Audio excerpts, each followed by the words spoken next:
This is the Michael Bryan Show.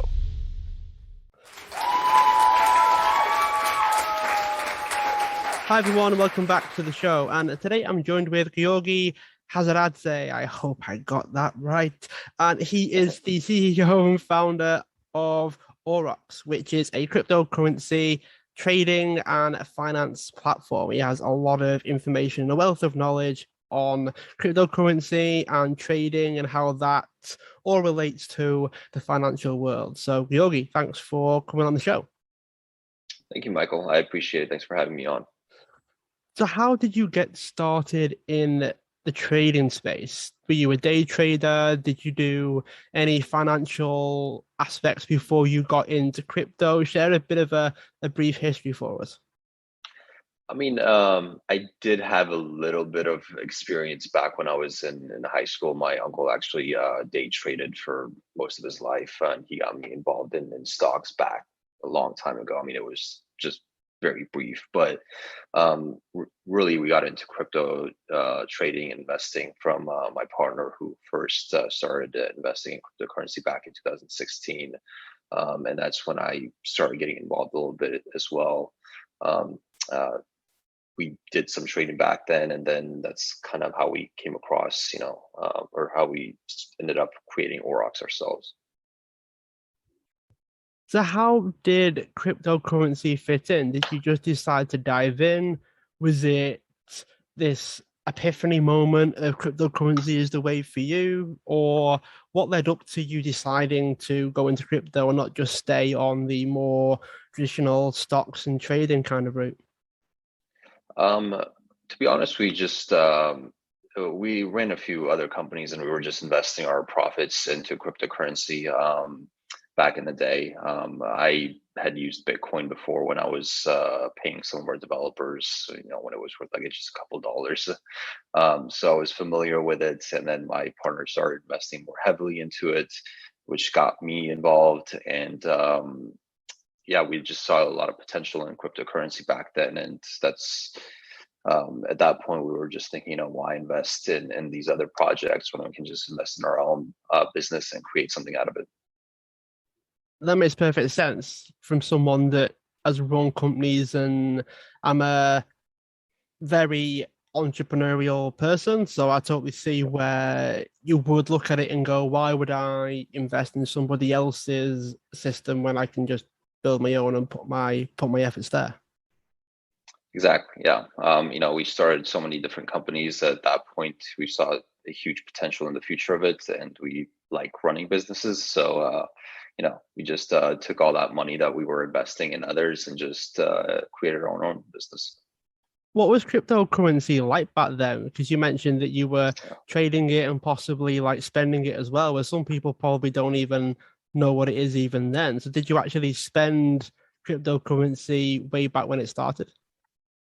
I was personally using it to pay our developers because they were, all over the world. It was just very simple for me to buy Bitcoin and send it to them than having to deal with the banking systems back then. And it still is. We still pay a lot of our developers in stable coins and Bitcoin and Ethereum and stuff. But I think back then there was just so much insane hype going around, and I don't think a lot of people really knew what they were doing, to be honest. And that's why those, during the ICO craze, there were just so many companies that just robbed people blind or overpromised and underdelivered, or just simply went bankrupt.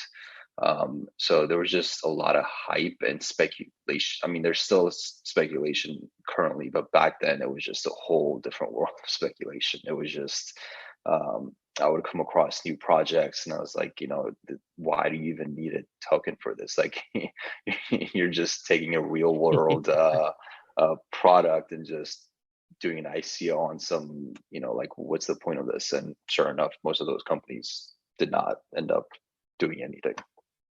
So what do you say to the people that think that the whole cryptocurrency space is a bit of a bubble? It's all built on marketing. It's all completely intangible. Like, it can be so hard for people to wrap their brain around it, while there's so much that happens regardless of what people say. Like people will say that Bitcoin could be going up, and then the next minute it crashes through the floor. And same thing with a lot of other things. A lot of it is built on speculation, but is the whole industry that way, or is there a way of making it a bit more tangible and people can touch it for people?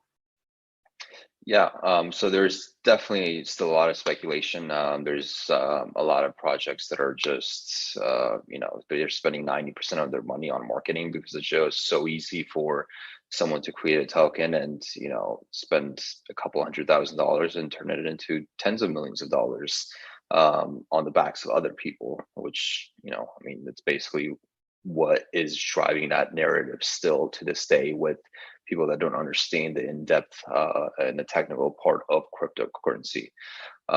There's actual real use case, and when I say this, people are going to doubt me, but there are actual real use cases of certain things.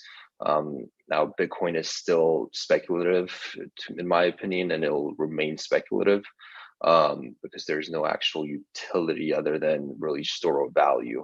And even at certain times, it doesn't do that as well when it crashes like 50% in a day.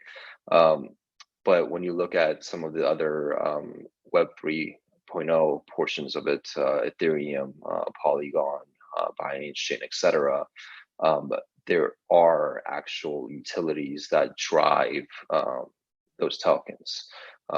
You can automate the entire financial industry with just a few lines of code. Although, like the problem currently is that all of this is being washed out in the news by all the speculation and all the bad aspects of crypto, because those are what gets clicks. So the news writers are writing about it. So the general public only knows about, the speculation, but they don't know about the actual tech stuff. No one's going to read the tech side of crypto unless you're actually interested in it. Do you find that it's actually harder for people to wrap their brain around it when they see some of the results of the speculation? Like if they see this report in the news or they read this article, and let's say, for argument's sake, the industry goes the way the article would say, that then confirms their belief that, oh, I've got to follow the news and read this, that, and the other thing, and that can inform my decision and everything will hopefully work out great. But then someone can read the same information and then the industry could go the opposite way from what people are saying. And you hear terms like, buy the dip and all of that, that just completely irritates me a little bit because there's no way of them knowing actually 100% of the time what's happening. And you've got newbies advising newbies in a way that puts me off from investing altogether, if I'm being brutally honest, because it doesn't make a whole heap of sense to me. And it's like the more information I get, the less I seem to be able to make sense of it. But the more you know, the harder it can be because there's so much conflicting information out there. Yeah, that's, I guess, one of the, I don't want to say downsides, but that is one of the sides of crypto that, people end up buying the token and they get so involved in that company that they go out there and promote it to other people, which technically is in the capital market is not legal. But they're with crypto, it is a gray area. So they're able to say that and so on and so forth. But that speculation is a potential problem in cryptocurrency because you see tokens that have absolutely no use, like the dog coins and stuff that are just pumping and dumping every single other day. And honestly, it just doesn't. People are just getting rich off of it, but they don't understand that they're actually going against the entire cryptocurrency market by doing that. When a normal person sees that, or when a government agency sees that, what they're going to do is, either they're going to call the entire business a scam, or they're going to implement some regulations that's going to hinder the growth of the projects that are actually doing something. So yeah, it's definitely a problem, and unfortunately, people want money, and that greed drives them to pump these coins that are completely useless just so they can dump it on everyone else. So would you classify yourself as a day trader then? Like when you have I think conversations with people about it, what do you describe yourself as? sorry, I think you cut out a little bit there at Oh, the did I? start. Sorry about that. So what do you describe yourself as in the cryptocurrency space? So let's say we're both very well versed in the industry and we're talking about how you spend your time. What do you say to those people? Um, what I describe myself as, I mean, I like the technology side. I know I founded the company, but I do like the technology side of cryptocurrency, specifically, like the decentralized finance, and that's where our company's moving to. Uh, I try to separate myself from things like, I mean, again, Bitcoin's the original coin, and I love it for that because of what it brought to the table over the past few years, or past close to a decade now, I think. But I try to limit my exposure and my personal attachment to tokens and to information that is not related to DeFi, because I think that decentralized finance is the future of finance. And therefore, I try to pivot my image towards something that actually has utility, something, products that do have the potential to be something in the future. And actually, it's already getting to that point right now. What are your thoughts on, let's say, old way of managing finance, whether it be banks and governments? What do you think about when it comes to how DeFi is progressing when countries and governments and banks start to create their own? It's almost like the utility and the ease of creation, as you mentioned before, could potentially cause the same people to essentially control the industry all over again. Like it's not going to really change all that much. It's just going to go virtual instead of offline. Well, I mean, honestly, that's the best case scenario, is that the governments, the banking systems, and everything are going to pivot to decentralized finance, and they're going to use the blockchain for that reason. Because if they do, that information in that is now public, although it's pseudo-anonymous. It is public information that is tangible, that someone can read directly off the blockchain and can track every single transaction. And not just that, if they do implement decentralized finance the same way that, myself and other founders have been doing, that means that the average person can get involved. So if a bank, for example, creates a smart contract where they offer um, lending rates on, US dollar, etc., um, that is very easy for the average person to take advantage of and earn higher interest rates than the current banking system is offering, because banks won't have the huge overhead that they currently do, and their CEOs won't be getting paid hundreds of millions of dollars to do, the bare minimums. Um, at least in the banking system, that is. So yeah, I mean, it's honestly a good thing. It just really depends on how governments and banks approach the situation. Like if they apply their same poison to the blockchain technology, and then at that point they're not really abiding by what blockchain and DeFi really is. Do they have to do that? Do they have to abide by the same rules as everybody else because of how the transparency is set up? And can we, as a community, conflict with it or go against it or call them out on it if they don't necessarily stick to it? Like, how much regulation is there in terms of playing by the rules, essentially? I mean, technically, yeah, they don't have to abide by it. That's the thing, is, they could essentially use blockchain technology, and it's just still private. It's still in their hands, and at that point, it's no different than them basically having an SQL database. So they could do that. If for people in crypto, it would just be completely a waste of time. No one in crypto would probably utilize it. Maybe the average person would, but that's really what these companies currently in DeFi are trying to do, and it's what we're trying to do as well, is to simplify the entire decentralized finance process to onboard those regular people. And give them all the perks of this automation and smart contract interaction before they get trapped in by the banks, and we repeat the same exact process for the next few decades.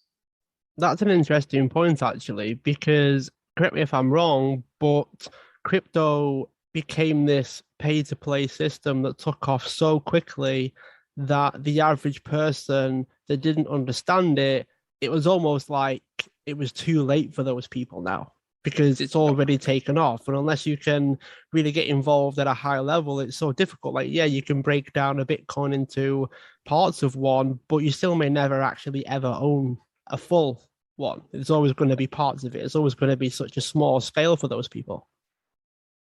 Yeah. Yeah. I mean, on the investment side, yeah, that's definitely a problem. But it still has a long way to go. It's still, people are still doubtful of it for good reasons, and it still has a long ways to go. But on the DeFi side, there's things that the average person can get involved in, but they probably don't know how. So to give an example, there's automated market making platforms such as Uniswap and PancakeSwap, or there's lending protocols such as Compound, where you can earn pretty significant interest rate on a stable coin, on US dollars. You can just deposit in there and earn anywhere from just a couple percentage to up to 10 to 15% in a stable coin. And that's, a bank's never going to do that. I think the interest rate for the past 5 or 6 years, it was like 0.1% or something on a savings account. But they're, on the other hand, they're lending that out to other people on credit cards and houses for anywhere from 2 to 20%. But all those percentage points are being swallowed by the thousands of employees that they have to hire, the CEO that's getting bonuses every year, their stock buybacks, etc. Whereas with DeFi, you're getting exactly what the other person is paying for them to borrow your funds.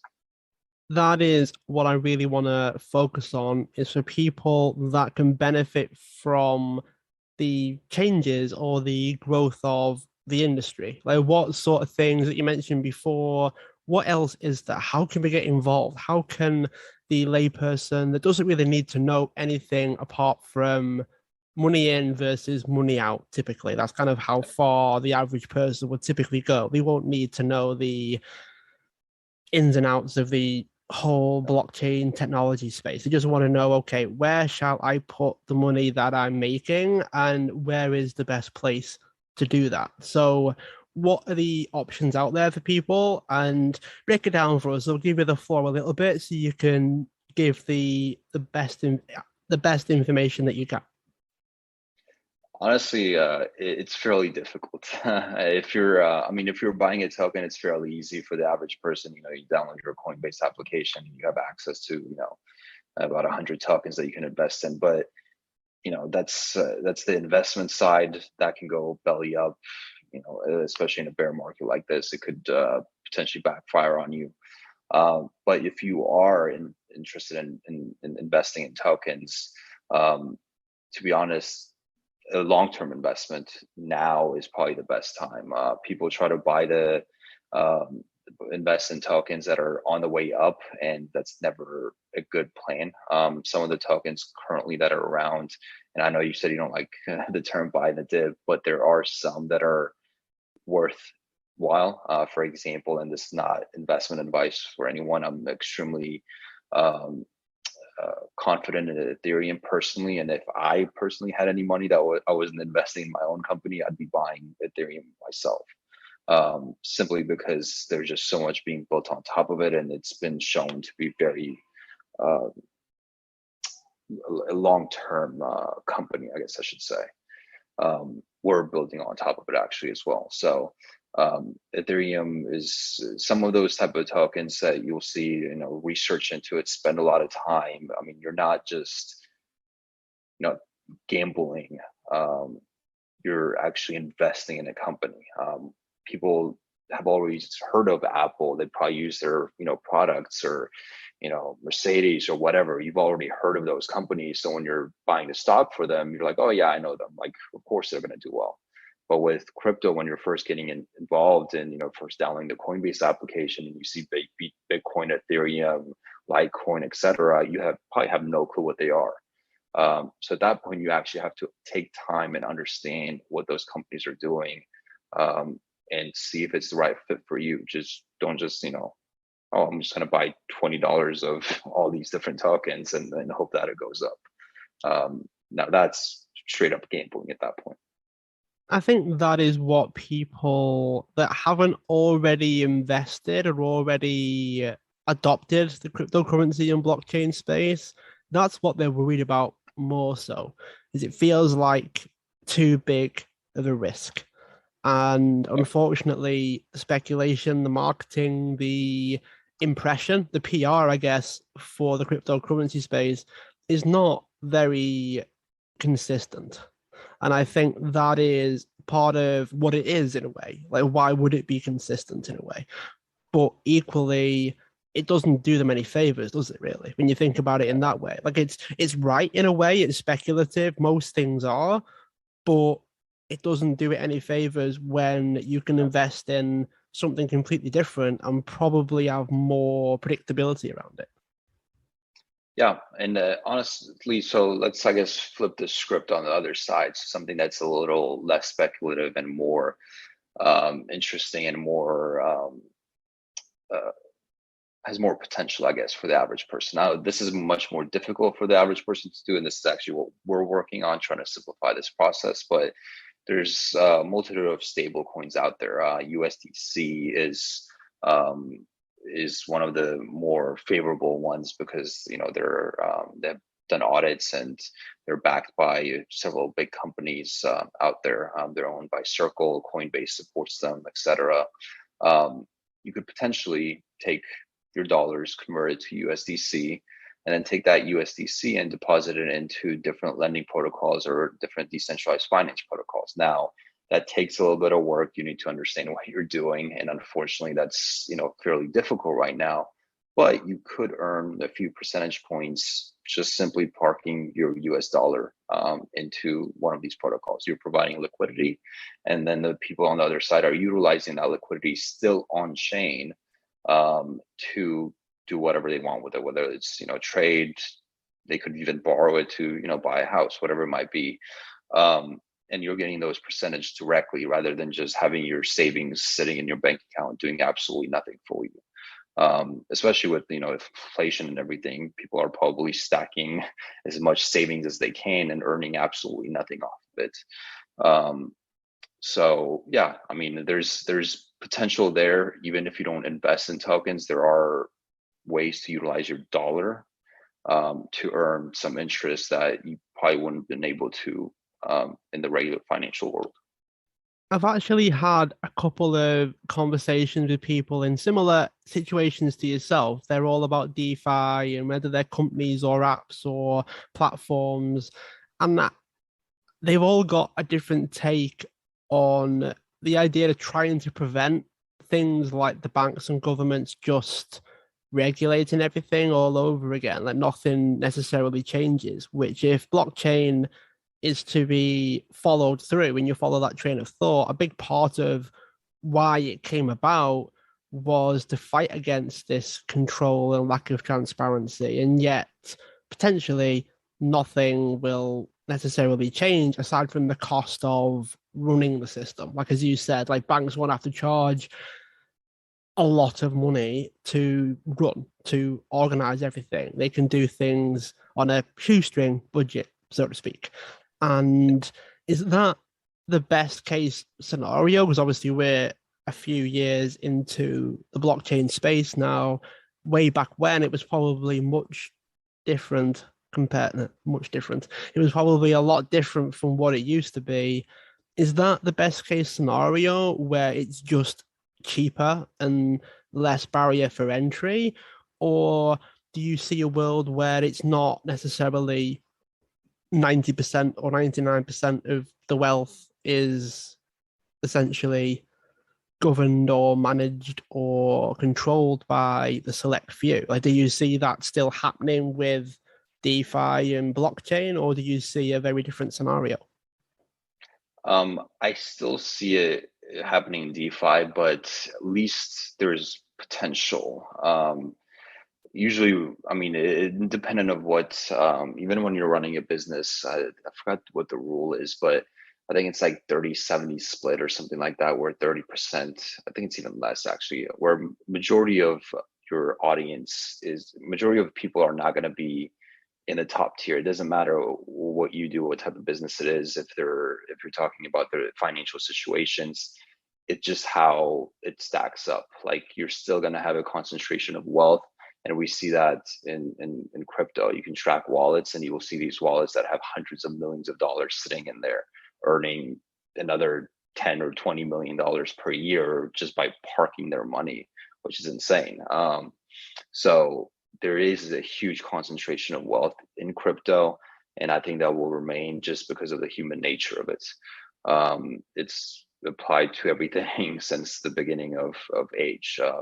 The several individuals out of a group will always be able to acquire more resources and wealth than the rest.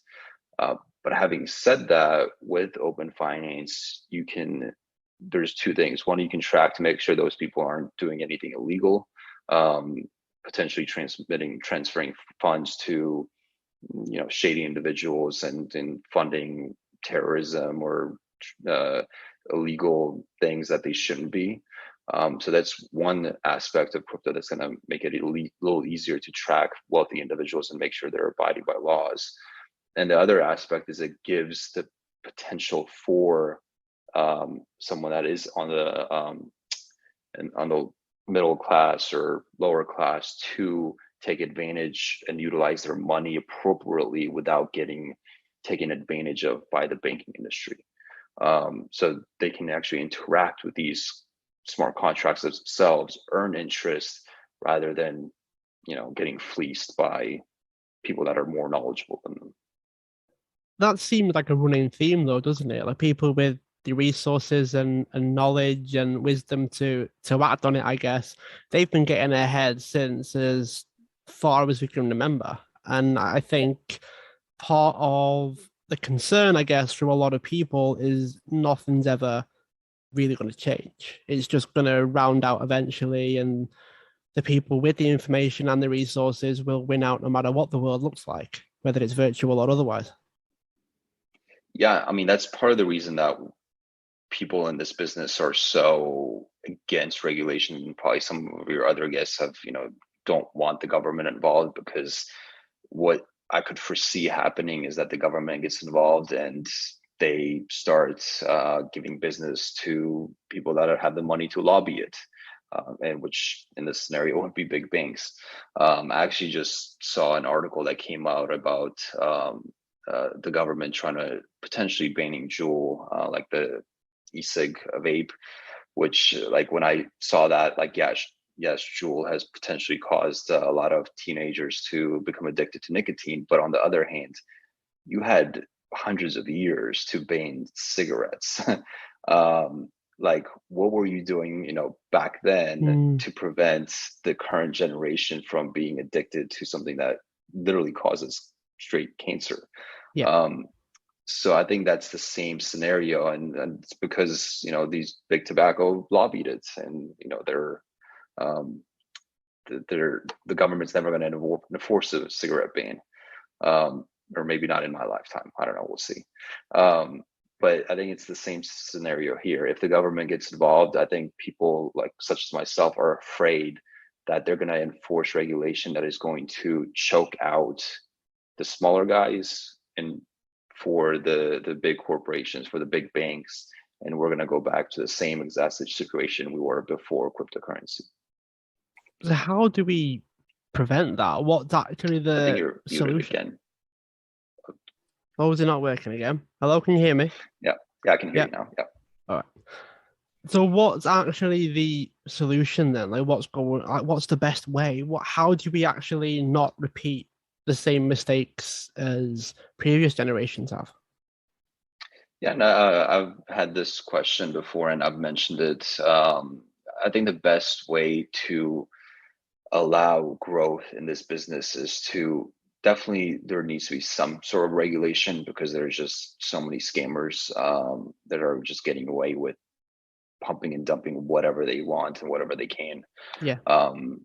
Especially since we saw, I don't know if you paid attention to Three Arrows Capital, a hedge fund acting as a VC basically, which in what they were doing, I don't think is, I mean, it's skirting the law and it would be very closely monitored in the capital markets. You just can't invest in companies and then potentially screw them over in the after markets by pumping and dumping them. But I think there needs to be regulation, but regulation created by people that are more into this field rather than government officials that are being lobbied by God knows who.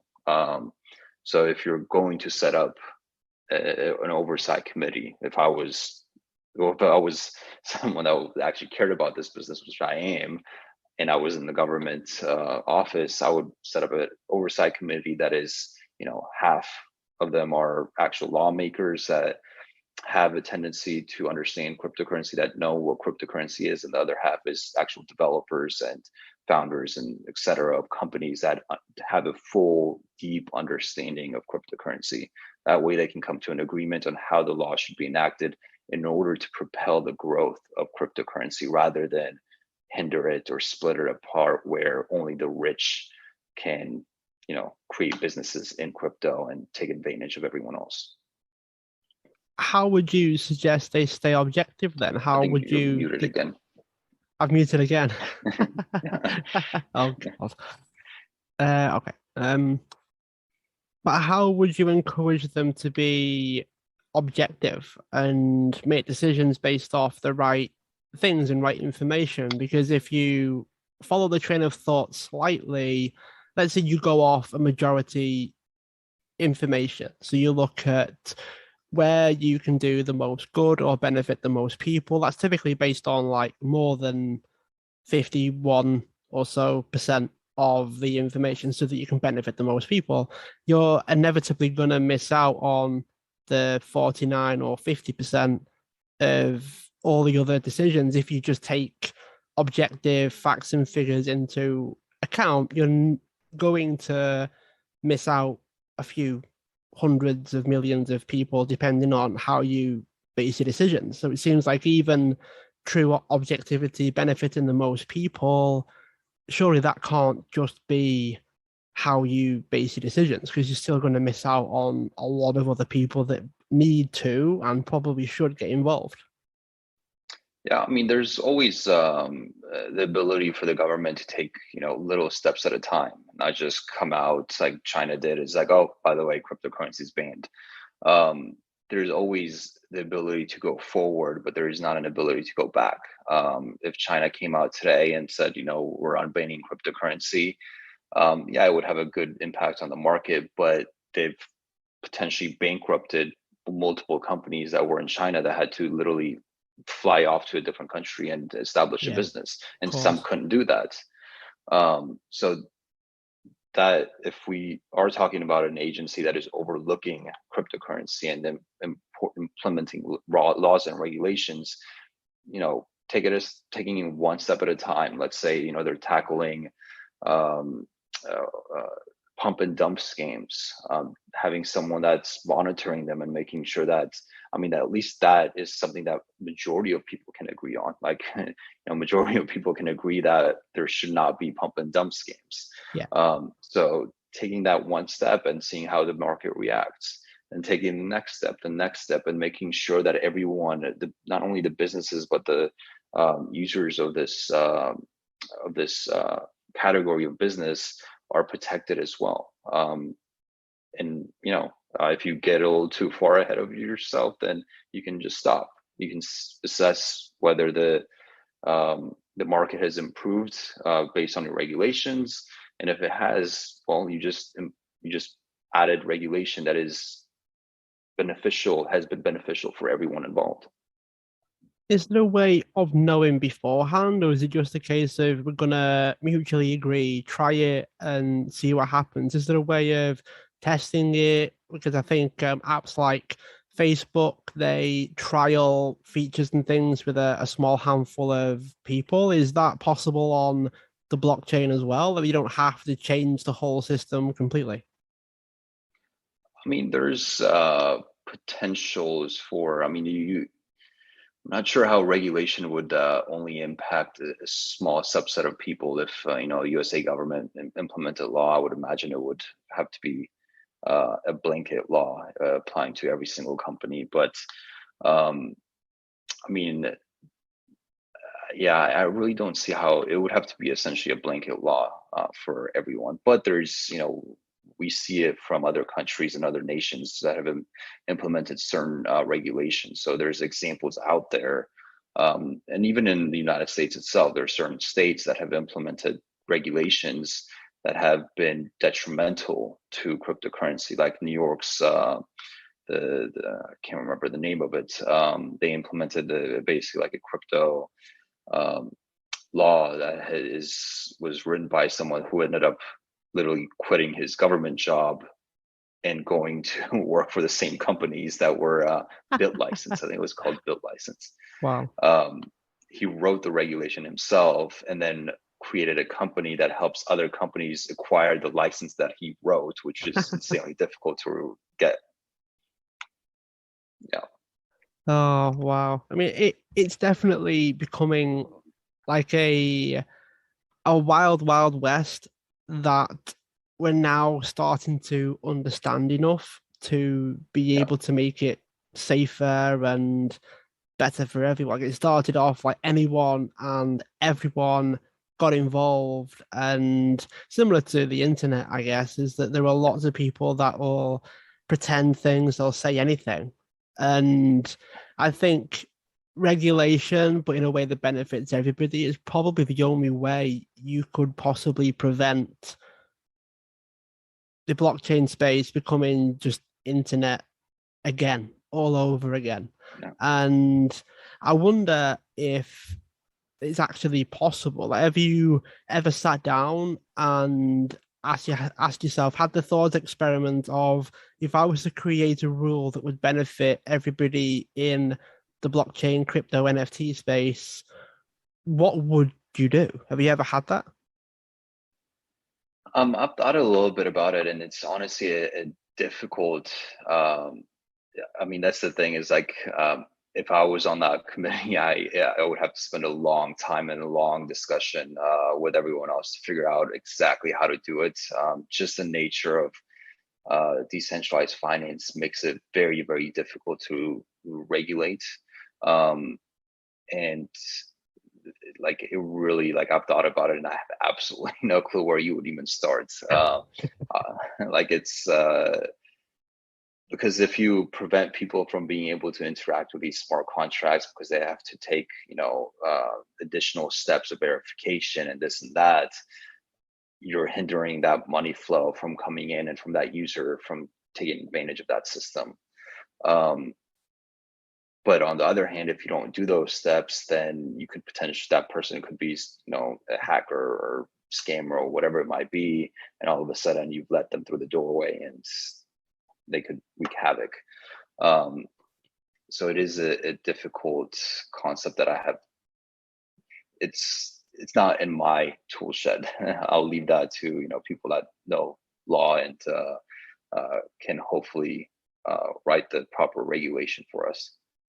Well, it definitely seems like to a certain point, you're going to have to sacrifice the user experience. Like, if you don't have any clarification or regulation or verification of anything,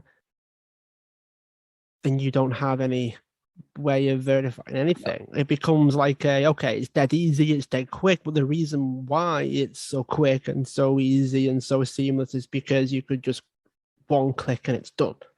And there's nobody to verify it, no one to fact check it, no one to do much of anything.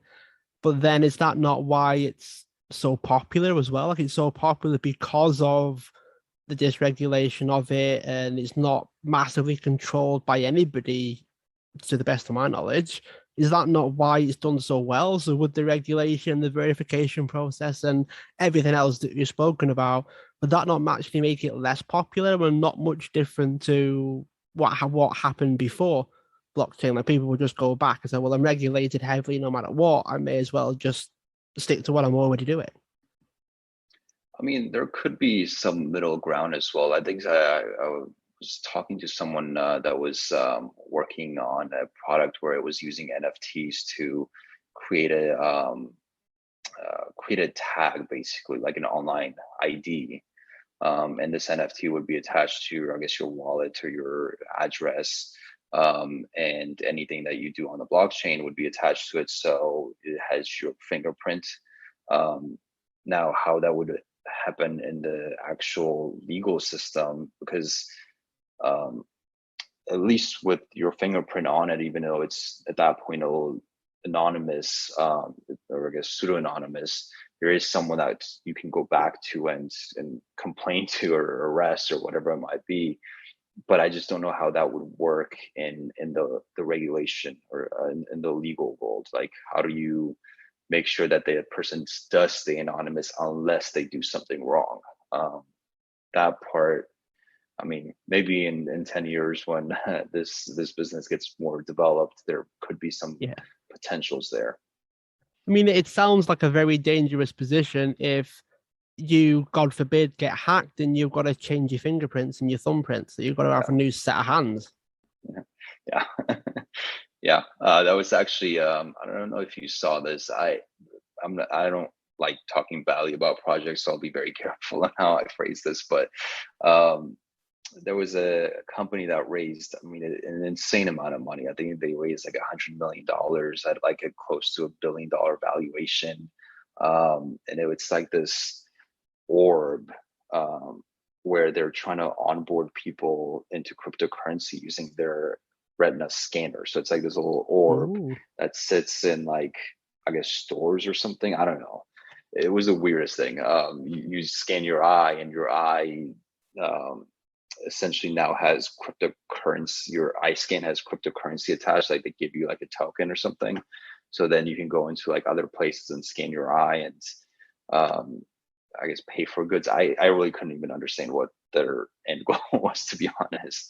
God, it actually sounds like it's so different compared to, like, okay, well, I need to submit my driving license and my passport and all of that to get verified on social media. Now I've got to give you my eye. It's a bit out there. Yeah, I know. It seems kind of counterproductive to, the anonymous nature of cryptocurrency. I have to go into a store and, scan my eye, give another detail about myself just to make a payment. That's what I couldn't understand how they were raising that much money. It was just kind of insane to me. It feels like my inside leg measurement is like a more beneficial thing. I've cut off again.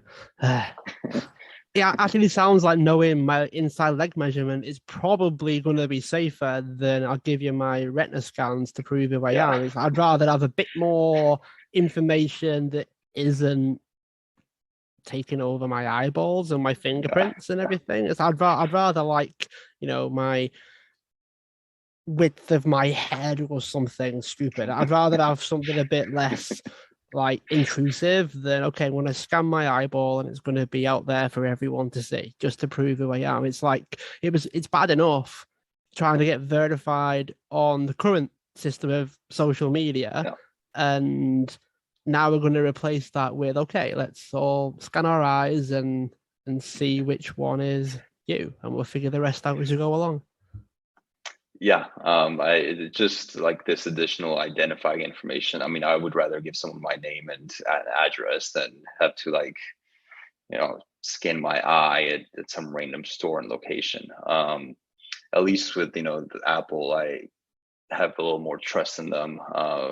But some random cryptocurrency company that popped up overnight and, scanning my retina on their machine just doesn't seem really good to me. It seems more beneficial to just get the current system right. Like, you could transfer passport, driving license, whatever it is, just make sure that is nailed down completely. Whether you've got to scan your face and then scan the driving license and passport to make sure that your head matches the picture, that sort of thing, Yeah. and then make sure that everyone did that. It seems better and a lot safer than having retina scans to prove it. It seems massive, like bringing a bazooka to a knife fight. Like everyone's there fighting with knives, and you go, well, here's a bazooka. We're gonna have to have scans of your eyes, which makes me think, well, who would get involved with who'd actually get involved with the industry, with the space, if you had to have eye scans before you get involved? Yeah, I mean, their goal was really allowing this to take place in even like third world countries because they might not have IDs and stuff, but at the same time, someone that's in a third world country, they might in a position where they don't have IDs or a birth certificate or something like that. Chances are they're just dealing with cash. Like they're never gonna really deal with and they're not even going to understand the technology anyways. You're going to tell them that they're scanning their eye to utilize this cryptocurrency, they're going to lose you almost immediately anyway. So it doesn't really matter at that point. I think it's hard And enough as it is as well. Like, it's hard enough to yeah, get involved without adding an extra layer or two to what we actually have to give them. Like I come from a generation where my parents and grandparents still don't like having their phone numbers anywhere or their address anywhere. And now it's like, okay, well, the world's decentralized now. We need your eyes and your fingerprints. yeah. I can only imagine like the conspiracy theories that would pop up from certain Yeah. people that were just like, I think my dad would be one of them, just going crazy about the having his eye scanned. It's one of those things where I think you've got. you're muted again. I'm muted again. Has it come up now? Are we okay? Yep. All right. Yeah, we're good. I think we're going through a phase of having to keep up with the early adopters while people still haven't even entered the space yet. Like there's almost like I don't know whether it's like goalposts or wiggle room, margin for error. Like there is a bit of an area where you can keep up with the early adopters while also making it inclusive for those that are new. Like can you imagine it being 100% transparent? You need to give them every bit of information possible, and then someone's brand new, never heard of it before, comes in and they have a hard time proving they are who they say they are anyway. Now all of a sudden they've got this massive barrier for entry that isn't cost of entry anymore, because let's say everything's more accessible now from a financial standpoint, but now an accessibility standpoint becomes the bigger barrier for entry than how much money I have to invest. It's like, how far do you take it where the early adopters are fine with it because they've been used to it since way back when and they think it's a positive step forwards? Someone that's brand new might be like, well, I've got to give them all this information just to buy some tokens or coins or currency that I can't even spend yet. Like, where does this stop? Where is it going to go? Or what point did we say, you know what, financially easier, but utility wise and ease of use has completely gone above and beyond what most people would even pretend to be okay with? Yeah, so there's actually, now that you mention it, there are ways to separate out those two groups in a way that it's still decentralized, but at the same time has a little more control as well. So currently there's this new era of wallets that are coming out, and we've been exploring it ourselves. They're called smart contract wallets. So instead of it being private keys that allow you access to your funds immediately, they're actually smart contracts themselves, and it allows different aspects. So the wallet itself can allow automation. So you can set like recovery on it if you end up losing access or your phone gets lost or you drop it in the water or whatever. There could be recovery from other wallet addresses and certain different recovery steps that can be done. So these smart contracts can be developed in multitude of different ways. And one of them could be that you allow new users to deposit funds into the smart contract. They still have access to their funds, but in order to take certain steps, they have to do the verification process. So it's still on the blockchain itself, and they still have access to it, but you could potentially limit their exposure until they take those additional steps to verify their account. That makes sense actually, from a way of it's transparent to a degree, but it's within what you're comfortable with. Like if I'm not comfortable to do a certain thing, or I want people to verify certain things before they take payments or transfer funds, that kind of thing, that's almost like signing for a delivery or something along those lines. It's something that's convenient enough to verify payments and transactions, but it's not completely intrusive that I will have to do this every single time. It ruins the experience and the seamlessness, I suppose, of the system. Yep, exactly.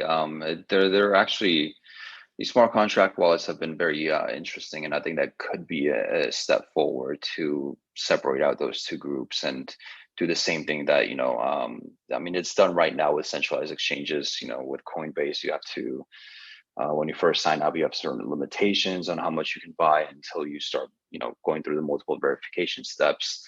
And that same concept could be done in a decentralized manner using a smart contract wallet.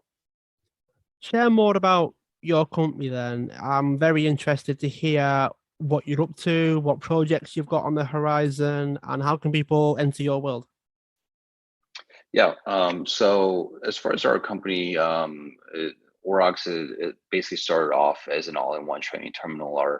When we were first investing in 2016, 2017, we were kind of tired with the data and the information that was out there. We wanted to see the entire market in one screen, every single token, every single exchange. We wanted our proprietary indicators in there, et cetera.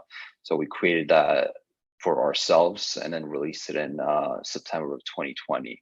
And then right now it's live. Anyone can go to the website, access it. The product's actually free to use. And you get data from about 60 exchanges, over 100,000 different pairs. You can track, monitor, set alerts, use our proprietary analytics tools, et cetera, to make better and more educated decisions. And we have like guides and everything in there as well.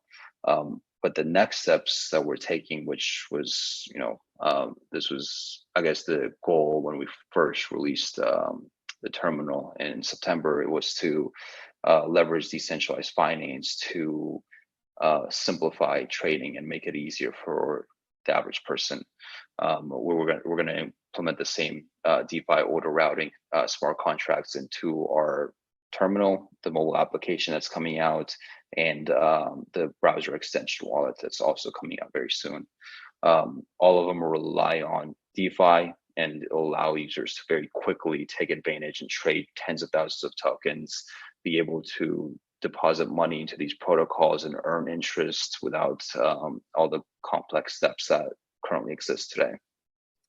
How can someone get involved with cryptocurrency if they haven't? What's the easiest way for someone to get involved? I mean, it sounds like the company that you have, the platform that you have is very straightforward in terms of helping people assimilate the information, because there's so much out there. It's so difficult to make any sense of it whatsoever. So based on what you said there, I definitely recommend that people check it out and use it. And you mentioned that it's free, so people may as well do it to make their lives easier, I suppose, right? But once they've decided, okay, I am going to give this blockchain thing a go, I'm going to have a crack at it, right? What's the next step? Is it just a case of, well, I need a wallet and then I'm good to go? Like, what do people have to do? Well, hopefully they come across our platform when we release our mobile application. But in the meanwhile, it's really about there's just not a lot of. I mean, there are centralized exchanges, and they've done a good job about trying to educate the new oncoming audience. But having said that, this is why we're going the more decentralized route. These exchanges, at the end of the day, they're in it for the profit.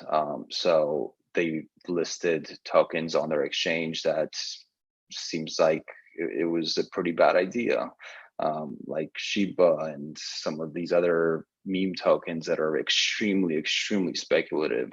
Um, Exchanges like, and I'm not going to mention their names, but these specific exchanges have the power and the control to prevent the average person from being taken advantage of, and they haven't. They've actually just cared about their bottom line at the end of the day. Wow. But with decentralized finance, with our mobile application, you have access to every token. So there's not like this pump that's going to happen because we actually took steps to list the token. What we're going to be doing is actually putting up borders to make sure that certain tokens, the user is aware that this token might be a scam or a honeypot or a pump and dump or things like that. So we're going to give them the access, but we're going to give them access to everything, essentially, to the entire decentralized finance, and then let them know that there's certain things that they need to be careful of. Where centralized exchanges, they'll list a token, and because they listed it, it'll just go sky high for a day, and then down the other. So after people have decided to get involved, hopefully they check out what you've got as well, because it sounds like it's very objective. Like you're not trying to push people into investing in certain tokens, which it was interesting actually seeing how many people promoted tokens purely because they drive the value up the more people invest in it too. So there's a real sense of like, invest in this thing I have as well. And because of how many people blindly follow that person, that then drives the amount up. And lo and behold, the person that previously promoted it has now sold all of their token at a huge profit because of how many people have gone, oh, it's low, let's do it. And they drive the price up. And before you know it, all they've got to do, they could make their living on doing that every couple of weeks or every month. And that's all they need to survive financially because everyone just blindly follows what that other person did. Oh yeah, it's the influencers in this business. I don't even know if influencers is a good term for some of these people, what they're doing. Um, they're not only are they getting paid to promote those tokens, and sometimes tens, if not hundreds of thousands of dollars, um, but they're also pre-buying it because they know that they're going to promote it. So they made money from the company that wants the promotion, which that company might want a real promotion, but they know that if they speak about it, the token price is going to go up, so they're going to buy it anyways. So they take advantage of their users, and there's been, and it's funny because in bear markets, all these those type of people start getting called out pretty frequently. I've seen a few threads on Twitter where some of these people are getting a little more and more called out because people are so they have nothing else to do except they're in fear right now, so they're Happens a just lot. going out there and throwing shade at everyone that has wronged them. Yeah, it happens so much more than people I think are aware of. And the reason why I bring up awareness is if you don't know, like if your sample size is the person that you follow, and that's the only real knowledge base that you have access to, it can be very easy to be taken in by someone that you've trusted with something else to then trust with blockchain, cryptocurrency help or suggestions. Or, and they all say it's not financial advice. I know you mentioned that before, so I get that as well. I get that quite a bit these days.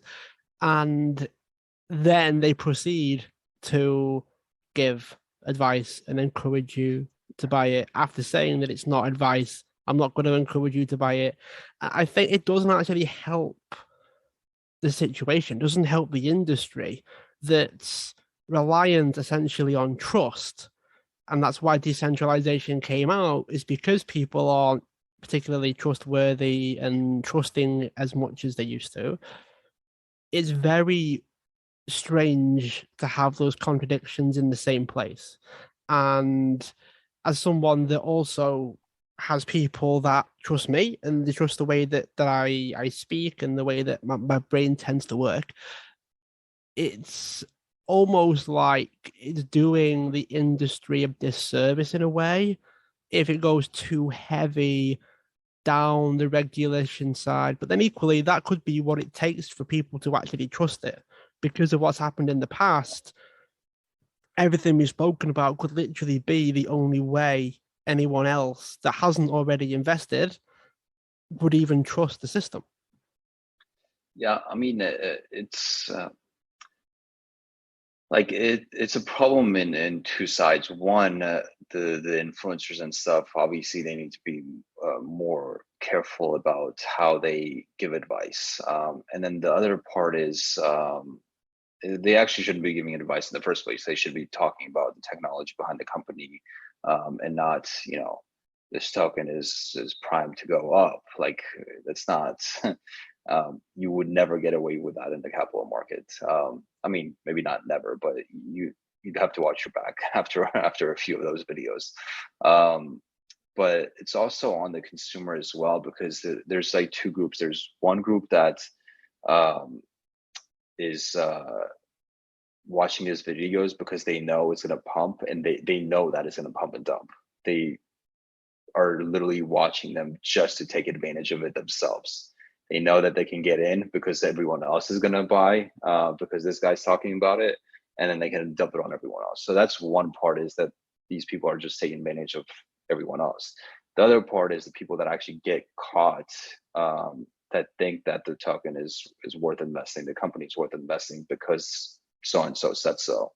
That part of the audience should honestly spend more time being more educated about what they're purchasing. I mean, I don't think it's so easy to invest in cryptocurrency after you've become a little accustomed to it. It's like a click of a button in most places, that they're not spending the time that is necessary for them to, learn about what this company does. And I mean, it's become the same a little bit in Robinhood, but at least people are still spending a little bit of time understanding the company, and